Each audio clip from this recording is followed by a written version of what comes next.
আসসালামু আলাইকুম everyone, I hope you are doing well. যারা এইচএসসি পরীক্ষার্থী আছো এবং ফার্স্ট ইয়ার ফাইনাল পরীক্ষা যারা অংশ নেবে তাদের জন্য অত্যন্ত গুরুত্বপূর্ণ একটি টপিক হচ্ছে ইংলিশ ফার্স্ট পেপারের রিটেন অংশের ইনফর্মাল লেটার এবং ইমেইল। এখানে আমরা জানি যে ইনফর্মাল লেটারও আসতে পারে, ইমেইলও আসতে পারে, যে কোনোটাই আসতে পারে।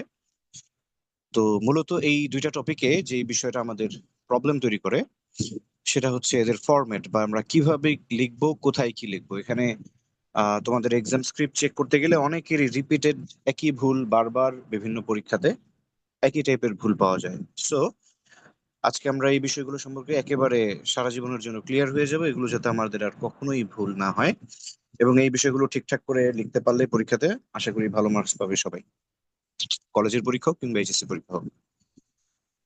সো ফার্স্ট অফ অল, আমরা যদি ফরম্যাট নিয়ে আলোচনা করি ইনফর্মাল লেটারের, তাহলে ইনফর্মাল লেটার হোক বা ইমেইল হোক, তুমি সবসময় সবসময় খাতার 2 পেজ যখন থাকে, সব সময় লেফট সাইড পেজ থেকে লেটার বা ইমেল যেটাই হোক এই পেজ থেকে লেখা শুরু করবে। তুমি তোমার এক্সামের প্ল্যানটাই এভাবে রাখবে যাতে লেফট সাইড থেকে লেটার অথবা ইমেল শুরু করা যায়। এবং তোমার লেটার যদি লেফট সাইডের পেজ অতিক্রম করে রাইট সাইডে চলে যায় তাতে কোনো সমস্যা নেই। ইমেইলের ক্ষেত্রেও একই। অনেকে কনফিউজ যে লেটার, যে স্যার লেটার যাওয়া যায় জানি, কিন্তু ইমেল কি যাওয়া যায় কিনা। যাওয়া যায়, লেফট সাইড থেকে রাইট সাইড তুমি যেতে পারবে, সমস্যা নেই। কিন্তু তুমি এই পেজ থেকে কখনো, রাইট পেজ থেকে কখনো স্টার্ট করবে না লেটার অথবা ইমেল। রাইট, তারপরে পরের পেজে যাওয়াটা হচ্ছে সমস্যা। সো এরপরেও এগুলো ক্লিয়ারলি বলে দেওয়ার পরেও কেউ এই কাজটা করো, ফাইনাল পরীক্ষাতে কিংবা এইচএসসি পরীক্ষাতে কিন্তু এই কাজটা করবে না। সবসময় লেফট সাইড পেজ থেকে লেখা শুরু করবে এবং রাইট সাইড পেজে তুমি কন্টিনিউ করতে পারো, ইজি, কোনো সমস্যা নেই। এখন কথা হচ্ছে লেফট সাইড পেজ থেকে আমরা শুরু করব। এখন আমরা কি দিয়ে শুরু করব, আমরা ফার্স্টেই কি লিখব। এখানে দুইটা ব্যাপার আছে। দুই ভাবে শুরু করা যায়। ধরো আমার আমার আমার এই হোয়াইট বোর্ডটাই একটা পেজ। হুম, ধরো এতটুকু আমি মার্ক করে দিই। আর আমার এই হোয়াইট বোর্ডের এতটুকু হচ্ছে একটা পেজ। তো এই হোয়াইট বোর্ডের এতটুকু যদি ফার্স্ট পেজ হয়, তাহলে আমরা এই যে মার্জিনের নিচে, এবং মার্জিন করার গুরুত্ব সম্পর্কে তো ক্লাসেও বলেছি, অনলাইন ক্লাসেও বলেছি অনেকগুলো। আহ আমরা মার্জিনের নিচে প্রথমে এই ডান দিকে ডেট লিখতে পারি, ডেট। এবং ডেটের নিচে হচ্ছে অ্যাড্রেস, ডেটের নিচে হচ্ছে আমরা লিখতে পারি অ্যাড্রেস। ওকে। আবার এই ডেট অ্যাড্রেস চাইলে তোমরা বাম দিকেও লিখতে পারো, সমস্যা নেই। অর্থাৎ আমরা ডেট আর অ্যাড্রেস, অথবা অ্যাড্রেসটা উপরে যেতে পারে, ডেটটা নিচে আসতে পারে, তাতে এটা কোনো সমস্যা নয়, দুইটাই স্বীকৃত।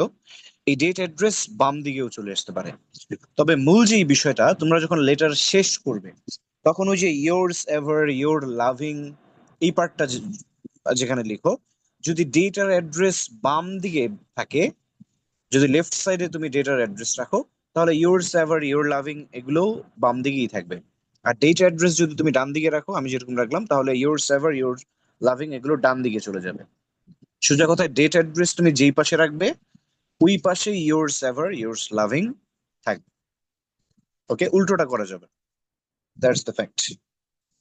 ওকে। এবং ধরো রাইট সাইডেই তুমি লিখছো, তারপরে আমরা লেটারটা লেখা শুরু করলাম যে ডিয়ার এক্স ওয়াই জেড, যেটাই হোক না কেন।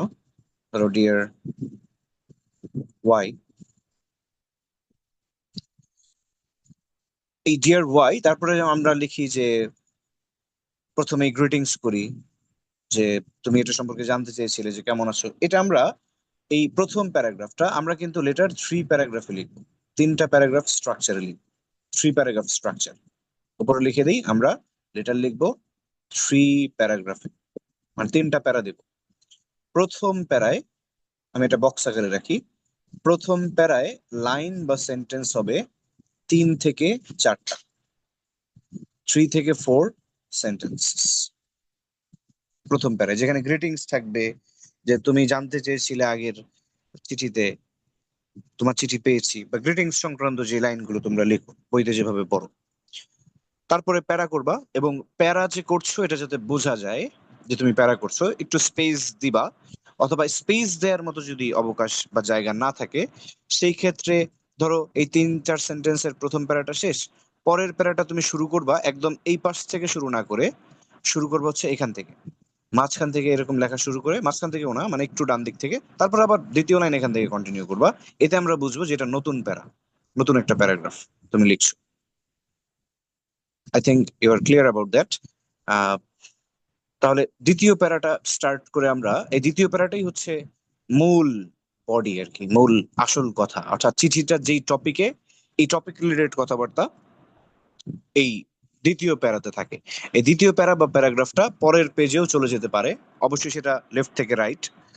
এবং এই দ্বিতীয় প্যারাগ্রাফটা সাধারণত হবে 5 থেকে 8 সেন্টেন্সের মধ্যে, 5 থেকে 8 সেন্টেন্সেস এর মধ্যে হচ্ছে দ্বিতীয় প্যারাগ্রাফটা হবে।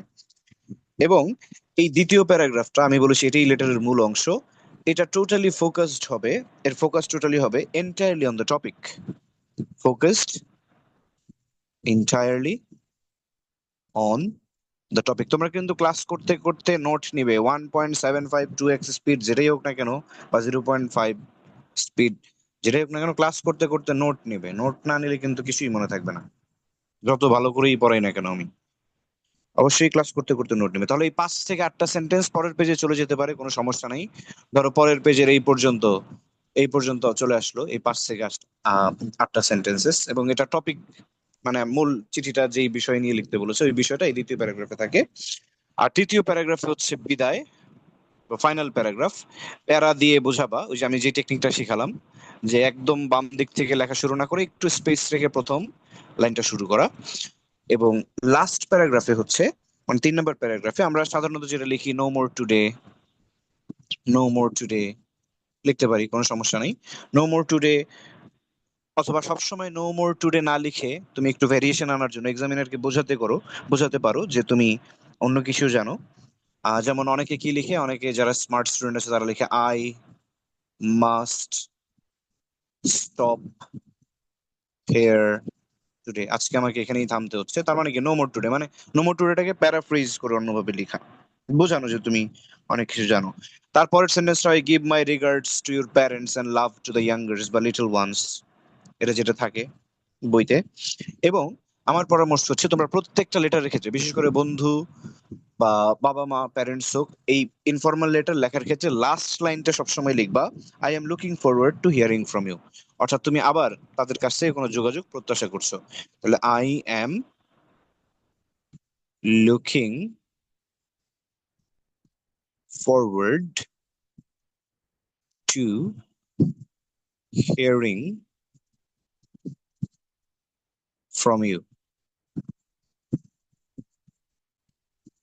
হিয়ারিং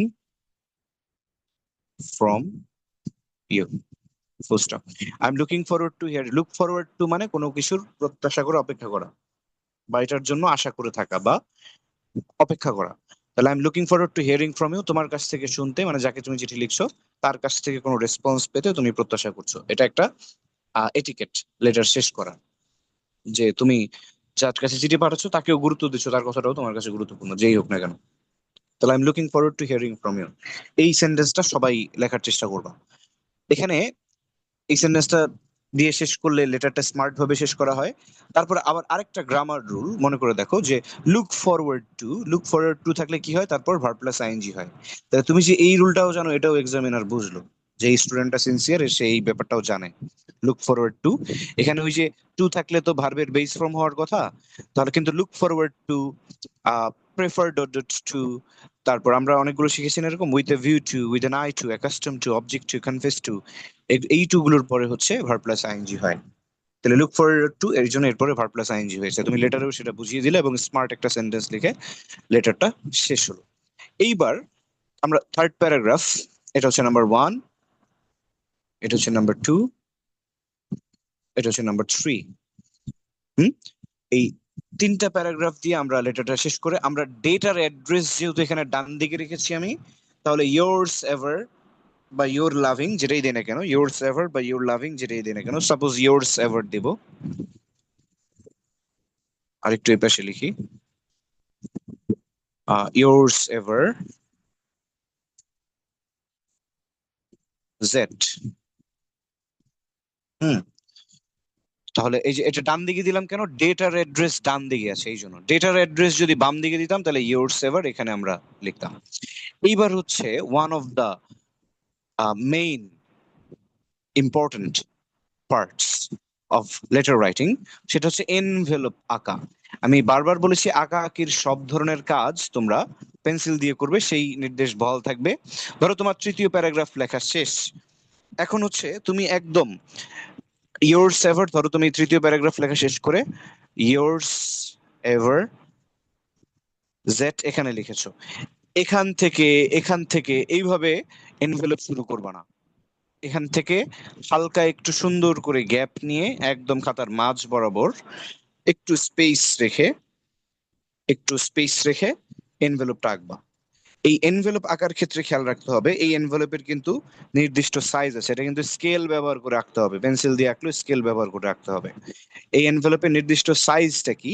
নির্দিষ্ট সাইজ হচ্ছে এই যে এই পাশে তোমাদের কাছে যে স্কেল আছে সেখানে তো মাপ দেই আছে, এই পাশটা হবে 5 ইঞ্চ, 5 ইঞ্চি, এটাকে হতে হবে 5 ইঞ্চি। আর এই উচ্চতাটা হতে হবে 2.5 ইঞ্চি, অর্থাৎ হাফ। এটা একদম মেপে আঁকবা, এটা কিন্তু মানে নিয়ম একটা। তাহলে প্রশস্তিটা হবে 5 ইঞ্চ, স্কেলে তো মাপ থাকবেই, আর উচ্চতায় হবে 2.5 ইঞ্চ। তাহলে এই মাপটা যথাযথ রেখে সবাই লেটার রাখবো। আমরা কিন্তু খাতা দেখলে দেখতে গেলে বুঝবো যে কার এটা ঠিক আছে কার ঠিক নাই। ওকে। আর মাঝ বরাবর আমরা যে দাগটা দিই এটা পেন্সিল দিয়ে দিব, যে কোনো ধরনের দাগ। ওকে। যে কোনো ধরনের ড্রয়িং, ইভেন যে স্ট্যাম্পের জন্য আমরা যেই দাগটা দিই স্ট্যাম্প এর জন্য, এটাও পেন্সিল দিয়ে দিব। কিন্তু স্ট্যাম্প যে লিখবো, STAMP, স্ট্যাম্প যে লিখবো এটা লেখাটা পেন দিয়ে লিখবো। তার মানে ড্রয়িংটা পেন্সিল আর লেখাগুলো পেন। অনেকেই স্ট্যাম্প পেন্সিল দিয়ে লিখে ফেলে আবেগে, তো এটা করা যাবে না। ওকে। আর যদি বিদেশে পাঠাও, বিদেশে পত্র পাঠানোর বিষয় হয়, তাহলে এই মাঝ বরাবর থাকবে এয়ার মেইল। এয়ার মেইল সবগুলো লেটার বড় হাতে দিয়ে দিবা, এয়ার মেইল। ওকে, সবকিছু একই থাকবে, জাস্ট তুমি এখানে এয়ার মেইল দিবা। ওকে। অনেকে বলে এয়ার মেইল থাকলে স্ট্যাম্প থাকবে কি, সেটা বড় কথা না। জাস্ট বিদেশে যদি চিঠি পাঠাতে বলে তাহলে এই এয়ার মেইল, এয়ার মেইল মানে হচ্ছে বিমান বার্তা, চিঠিটা বিমানে যাবে। বিমানে যাওয়ার জন্য আলাদা একটা এটার আলাদা একটা কস্ট দিতে হবে, সেটাই স্বাভাবিক, তাই এয়ার মেইল থাকবে যদি বিদেশে চিঠি পাঠাতে হয়। ওকে। তাহলে এই যে স্ট্যাম্প বা বিদেশে পাঠাতে হলে এয়ার মেইল, সেখানে স্ট্যাম্পও থাকতে পারে। তাহলে এই পাশে আমরা লিখবো ফ্রম। অনেকে এই পাশে খাতা দেখতে গেলে দেখা যায় বাম পাশে লিখে টু, বাম পাশে সবসময় ফ্রম লিখবা। একদম প্রায় দাগ ঘেসে একটু স্পেস নিয়ে ফ্রম লিখবা। ফ্রমের পরে একটু স্পেস দিয়ে কমা বা সাথেই কমা দিতে পারো। তাহলে ফ্রমের পরে হচ্ছে আমরা এখানে চিঠি যে পাঠাচ্ছে, অর্থাৎ তোমার নেম, তোমার নেম, সেই ক্ষেত্রে NAME নেম না দিলেও পারো, সরাসরি নাম দিলে পারো।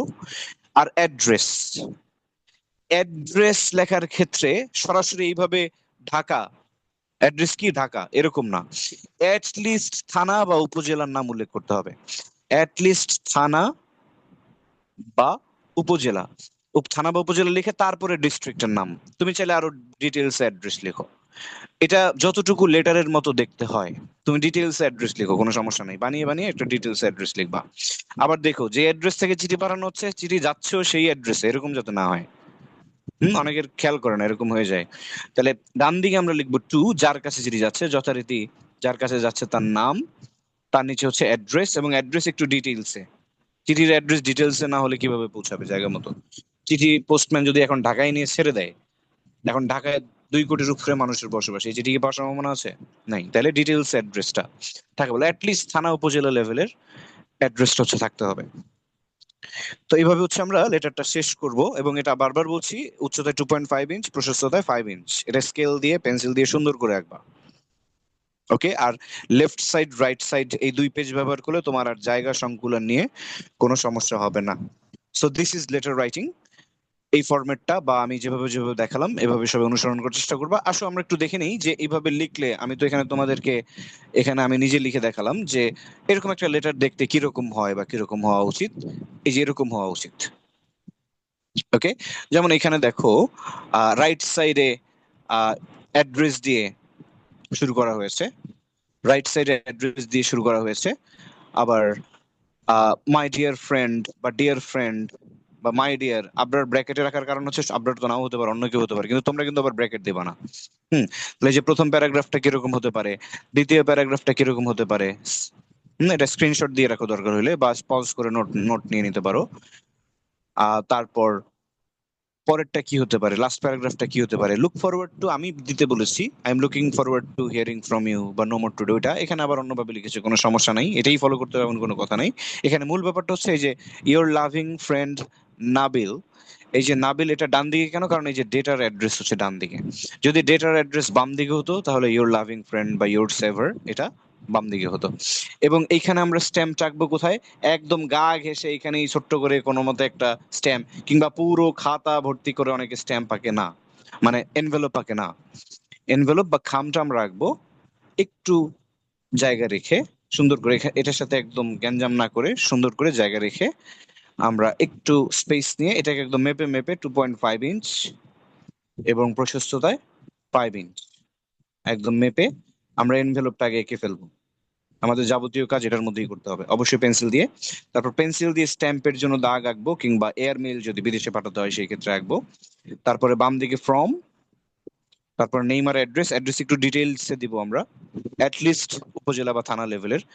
আর ডান দিকে হচ্ছে টু, যার কাছে চিঠি হবে, ফ্রম এর পর একটা কমা হবে, টু এর পর একটা কমা হবে, সো দ্যাটস ইট, এটা একটা সুন্দর লেটার, এখানে তুমি ভালো মার্কস পাবা লেটারে। ওকে, সো যারা বুঝো নাই বা কোনো জায়গায় মিস করেছো, টেনে টেনে পিছনে দেখতে পারো, বা আবার পরে প্রথম থেকে ক্লাসটা করে নিতে পারো। এইচএসসি এবং ইয়ার ফাইনাল যারা দিবে, বোথ পার্টির জন্য এই ফরম্যাটটা খুব ইম্পর্টেন্ট, এবং এই লেটার রাইটিং এই ফরম্যাট অনুসরণ করে লেখার চেষ্টা করবো সবাই। অনেকে অনেক কিছু নিয়ে কনফিউজ থাকে যে কোনটা কোথায় লিখবে। এরপরে আসো, আমাদের কিন্তু ইমেইলও আসতে পারে পরীক্ষায়, কিন্তু ইমেইলও চলে আসতে পারে। তো ইমেইল যদি আসে, ইমেইল নিয়ে অনেকের অনেক ধরনের কনফিউশন, এত কনফিউজড হওয়ার কিছু নাই, একদম ইজি, ইমেইল হচ্ছে লেটার থেকে সহজ। এই যে লেটারে ধরো এই যে 5 ইঞ্চ 2.5 ইঞ্চ এগুলো খেয়াল রাখতে হবে, ইমেইলে কিন্তু এত ঝামেলা নাই। ইমেইলে বাক্স আঁকতে হবে নাকি কি আঁকতে হবে, এগুলো এত ঝামেলা নাই, আমি বলে দিই তোমার কি কি লাগবে। ইমেইলে হচ্ছে তুমি আহ টু, অর্থাৎ কাকে ইমেইলটা পাঠাচ্ছ, টু দিয়ে শুরু হলো। তারপর ফ্রম, ফ্রম তারপরে যেটা দিবা সেটা হচ্ছে সেন্ড। এটা অনেকেই দাও নাই, পরীক্ষার খাতা দেখতে গিয়ে দেখেছি, এবং আমি লিখে দিয়েছি যারা খাতা দেখেছো। তাহলে টু, ফ্রম, সেন্ড। এখন এই টু এ হচ্ছে তুমি যাকে পাঠাচ্ছ, মানে প্রাপক যে তোমার মেইলটা পাবে তার মেইল অ্যাড্রেস। ফ্রমে হচ্ছে তোমার মেইল অ্যাড্রেস, তোমার নিজের মেইল অ্যাড্রেস। সেন্টে হচ্ছে, সেন্টে কি লিখতে হয়, সেন্ট লেখার ফরম্যাটটা হচ্ছে প্রথমে হচ্ছে বার, কি বার, টুইসডে, ওয়েডনেসডে, ফ্রাইডে, এটা কি বার, এটা একটা। তারপরে হচ্ছে তারিখ এবং সাল, date and year, date and year, তারিখ এবং সাল লিখতে হয়। তারপরে লিখতে হয় টাইম, ঘড়ির টাইম কয়টা। আমি একটা সেন্টের নমুনা তোমাদেরকে লিখে দেখাই, এটা তো লিখলাম, এটা মুছে দিয়ে এখানে দেখাই। যাদের এটা নোট করা দরকার, এই যে পিছনে টেনে স্ক্রিনশট নিয়ে নিবা, বা পজ করে নোট নিবা, স্ক্রিনশটের থেকে পজ করে নোট নিবা, কারণ স্ক্রিনশট ওই স্ক্রিনশটের জায়গায় থেকে যায়, ফোনের স্টোরেজ ফুল হয়ে যায়, পরে আবার ডিলিট করে স্টোরেজ খালি করো। তো পজ করে নোট নিবা সবাই। তাহলে সেন্ট অংশে আমরা ধরো লিখতে পারি যে বার, প্রথমে বললাম বার, তাহলে টিউসডে, টিউসডে মঙ্গলবার। তারপরে কি বলেছি, ডেট এন্ড ইয়ার, ধরো 22 জুন, জুনের যে বড় হাতের, মাসের নাম সবসময় বড় হাতের, এগুলো কিন্তু আমি মার্ক করব, বা এক্সামিনার কিন্তু মার্ক করবে একদম, তুমি যদি এগুলো ছোট হাতের লিখো। তাহলে জুনের যে বড় হাতের, বড় হাতের কিভাবে বোঝাবো, এই যে ছোট হাতের গুলার সমান যাতে না হয়। তাহলে 22 জুন বা 22 জুন 2026, ওকে 26। তারপরে কি লাগবে, ঘড়ির টাইম। এখন ঘড়ির টাইম ধরো কয়টা বাজে মেইলটা পাঠানো হয়েছে, ধরো 10 AM, 10 AM। এই যে সেন্ট অংশটা এভাবে লিখতে হয়, প্রথমে বার, তারপর ডেট, তারপর হচ্ছে ঘড়ির টাইম।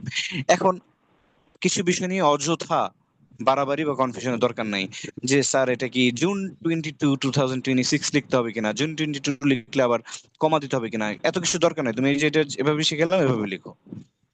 হ্যাঁ, তারপরেও পাঞ্চুয়েশনের বিষয়ে যারা জানতে চাও, ডেটস লেখার আরেকটা ফরম্যাট হচ্ছে যে তুমি 22 জুন না লিখে June 22, 2026 তো সেই ক্ষেত্রে মাঝখানে কমা দিতে হবে, কারণ নাহলে দুইটার সঙ্গে একসাথে হয়ে যাচ্ছে, নাহলে ফোন নম্বর হয়ে যাবে 222026। ওকে, তাহলে এটাকে কমা দিয়ে সেপারেট করতে হবে। আর যদি ডেটটা তুমি আগে লিখে ফেলো, ইয়ারটা মাসের পর লেখো, তাহলে আর কোনো কমা দেওয়ার বিষয় নেই, দুইটা সুন্দর সেপারেট থাকলো। এই জন্যই বললাম যেটা শিখিয়েছি ওইটা সেন্ট অংশে লিখতে পারো।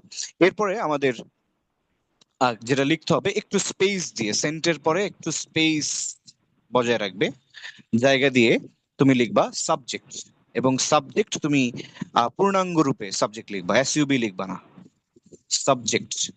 এবং খেয়াল রাখবা এই যে তুমি কোলন চিহ্নগুলো দিচ্ছ, টু, ফ্রম, সেন্ট, সাবজেক্ট, এগুলো যাতে অ্যালাইন করে। তো অ্যালাইন করে মানে কি, এটা যাতে সমান হয়। আমার এখানে কিন্তু সমান হয় নাই, তাহলে আমি সমান বানাই দিছি, দাঁড়াও। তাহলে এই সমান হওয়ার জন্য তাহলে এখানে সব থেকে বড় লেখাটা কোনটা? বড় লেখাটা হচ্ছে সাবজেক্ট। তাহলে সাবজেক্টের কোলন অনুযায়ী আমরা বরাবর বসাই দিলে হবে। এটা আবার একদম স্কেল দিয়ে করার দরকার নাই, বা যাদের একদম মানে চোখের মাপ আহ বাঁকা তো যারা হয়ে যায়, সেই ক্ষেত্রে স্কেলও ব্যবহার করে এই কোলন চিহ্ন দিতে পারো। সাবজেক্ট যেহেতু সব থেকে বড় ওয়ার্ড, তাহলে সাবজেক্টটাকে অ্যালাইন করে দিতে হবে, তাহলে এটা দেখতে সুন্দর হয়। এবং আমি বারবার বলি, প্রেজেন্টেশনে কিন্তু তোমার খাতার উপস্থাপন অনেক কিছু ডিপেন্ড করে এর উপর, রাইটিং পার্টে মার্কস পাওয়ার জন্য, ভালো মার্কস পাওয়ার জন্য। তাহলে আমরা সাবজেক্টটাকে লিখবো যে request for or what ever, যে কোনো সাবজেক্ট হলে এই সাবজেক্ট লেখার পরে আবার একটা স্পেস দিব, ঠিক যেমন সেন্টের পরে স্পেস দিয়ে সাবজেক্ট লিখেছি, একটা স্পেস রেখে একটা প্যারার মতো করে, তারপরে আমরা যার কাছে লিখবো স্যার বা ম্যাডাম, বা যার কাছে ইমেলটা আমরা লিখছি সেভাবে লিখবো। তারপরে আমরা ইমেলটা চাইলে এক প্যারাগ্রাফে লিখতে পারি, 2 প্যারাগ্রাফে লিখতে পারি, 3 প্যারাগ্রাফে লিখতে পারি, তবে ইমেল রাইটিং কিন্তু শর্ট হয়। ইমেল রাইটিং কিন্তু বাই ডিফল্ট শর্ট হয়, 2 প্যারাগ্রাফে লিখতে পারো। হুম। এক প্যারাগ্রাফে লিখবা না, ইমেলটা অ্যাটলিস্ট 2 প্যারাগ্রাফে লিখবা। ওকে, তাহলে আমি এই পেজে ইমেইলে এই যে স্যার পর্যন্ত ফরম্যাটটাকে রাখলাম। এরপরে স্যারের পরে কি লিখতে হয়, স্যারের পরে আবার বড় কোনো স্পেস দেওয়ার দরকার নেই। ধরো এখানে তুমি স্যার লিখেছো, স্যার লিখে হচ্ছে কমা দিবা, যেটা তোমরা করো। তারপরে এখানে বড় কোনো স্পেস, এতক্ষণ যে আমরা বড় বড় স্পেস রেখেছি, এই যে সেন্টের পরে বড় একটা স্পেস রেখেছি, সাবজেক্টের পরে বড় একটা স্পেস রেখেছি, এরকম বড় স্পেস রাখার দরকার নেই। এখানে স্বাভাবিক স্যারের নিচে তুমি যেভাবে স্বাভাবিক স্পেস থাকবে, বড় স্পেস দরকার নেই। তাহলে I am writing this letter, বা রাইটিং দিস ইমেইল, বা I am writing this text, what ever, মানে আমি এই কারণে লিখছি। যেটা বলছিলাম যে আমরা কয় প্যারাগ্রাফে লিখবো, আমরা অ্যাটলিস্ট 2টা প্যারাগ্রাফে লিখবো। তাহলে একটা হচ্ছে মূল বডি, আর একটা হচ্ছে কনক্লুশন। এই কনক্লুশন বোঝানোর জন্য আমরা এখান থেকে শুরু করবো, একদম এখান থেকে শুরু না করে, যে আলাদা প্যারাগ্রাফ, এটা বোঝানোর জন্য। তাহলে কনক্লুশন, তো এই কনক্লুশনটা ছোট হবে, ইমেলের কনক্লুশন ছোট হবে, এবং সেখানে দেয়ার ফর কিংবা we therefore pray and hope, অর্থাৎ অ্যাপ্লিকেশন অনেক সময় যেরকম থাকে সেইভাবে ইমেলটাকে লিখতে হতে পারে, মানে বিষয়বস্তু প্রায় কাছাকাছি হতে পারে, বা না হোক। তুমি হচ্ছে 2টা প্যারাগ্রাফে হচ্ছে ইমেল লিখতে পারবা, সমস্যা নেই। তাহলে 2টা প্যারাগ্রাফে ইমেল লেখার পরে, ধরো তোমার ইমেল লেখা শেষ, বইয়ে যেটা পড়েছো সেটা লিখেছো, অথবা নিজে নিজে সুন্দর করে লিখেছো, গ্রামাটিক্যাল কোনো ভুল থাকতে পারবে না। ধরো তুমি এখানে একটা প্যারাগ্রাফ লিখেছো, মানে আমি এখন বক্সটা ছোট করে দেখাচ্ছি, কারণ এর নিচে কি লিখতে হবে সেটা বলে দিব। হুম। তাহলে 2টা প্যারাগ্রাফে লিখেছো, তাহলে এরপরে নিচে ইয়োর্স অবিডিয়েন্টলি বা ইয়োর লাভিং বা ইয়োর্স এভার, এটা বাম দিকে থাকবে ইমেইলের সব সময়, এবং এখানে হালকা একটা স্পেস রাখবা। ওকে, ইয়োর্স এভার বা ইয়োর্স অবিডিয়েন্টলি, এই যে অবিডিয়েন্টলি বানান লিখতে গিয়ে যে কি অবস্থা করে ফেলে এক একজন। তো এইগুলো যেহেতু সব জায়গায় লিখতে হয়, তাহলে এই বানানগুলো বারবার আমরা প্র্যাকটিস করে আয়ত্ত করে নিব। ইয়োর্স এর ওয়াইও হবে ক্যাপিটাল লেটার, বড় হাতের। অবিডিয়েন্টলির ও হবে ক্যাপিটাল লেটার, যদিও মনে হয় আমার এখানে বোঝা যাচ্ছে না, আমি এটা মুছে বড় করে দিচ্ছি। Yours obediently. তাহলে ইয়োর্স অবিডিয়েন্টলি ধরো তামিম। এবার যদি সে কারো পক্ষ থেকে ইমেলটা লিখে থাকে, তাহলে সেই ক্ষেত্রে হবে অন, এটা তোমরা জানো অনেকে, on behalf of dash, on behalf of the students of class 11। তারপরে হচ্ছে আহ তোমার কলেজের নাম বা তোমার প্রতিষ্ঠানের নাম, on behalf of the student of class 11, বা on behalf of the student of class 11 section G, অথবা on behalf of the students of section A humanities class 12। তারপর হচ্ছে তোমার প্রতিষ্ঠানের নাম। এই অন বিহাফের ও কিন্তু ক্যাপিটাল লেটারে হবে, অন বিহাফের ও ক্যাপিটাল লেটারে হবে। তারপরে প্রতিষ্ঠানের নাম তো তুমি এখান থেকে ক্যাপিটাল লেটার দিয়ে শুরু করবে, এটা যদি কারো পক্ষ থেকে তুমি ইমেল করে থাকো। ক্লিয়ার? তাহলে এই হচ্ছে আমাদের ইমেইলের সহজ ফরম্যাট। এই ফরম্যাটটাকে আমরা ব্যবহার করে যে কোনো ইমেল লিখতে পারবো কোনো সমস্যা ছাড়াই।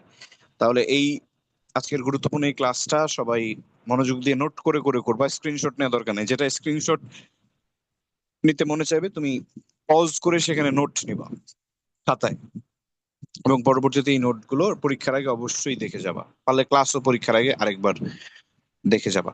তাই ইমেইল আর লেটার রাইটিং নিয়ে যাদের কনফিউশন, কোথায় কি লিখতে হয় না হয়, এটা আশা করি কেটে গিয়েছে। আর ইমেইলে এটা আমি এখানে বড় বড় করে লিখেছি দেখে পেজ যেখানে হয়ে গেল, কিন্তু ওই যে বলেছি লেফট সাইড রাইট সাইড, ইমেইলে হচ্ছে আমরা ইমেইল হোক বা লেটার হোক, আমরা ধরো এই যে পুরো ব্ল্যাকবোর্ড একটা খাতা যদি হয়, তাহলে এটা হচ্ছে বাম দিকের পেজ, এটা হচ্ছে ডান দিকের পেজ। আমরা লেফট সাইড থেকে সবসময় ইমেইল বা লেটার রাইটিং শুরু করব। তো পরীক্ষার সময় এই বিষয়গুলো মাথায় রাখবে, আশা করি পরীক্ষা ভালো হবে। সবাইকে অনেক ধন্যবাদ। আসসালামু আলাইকুম।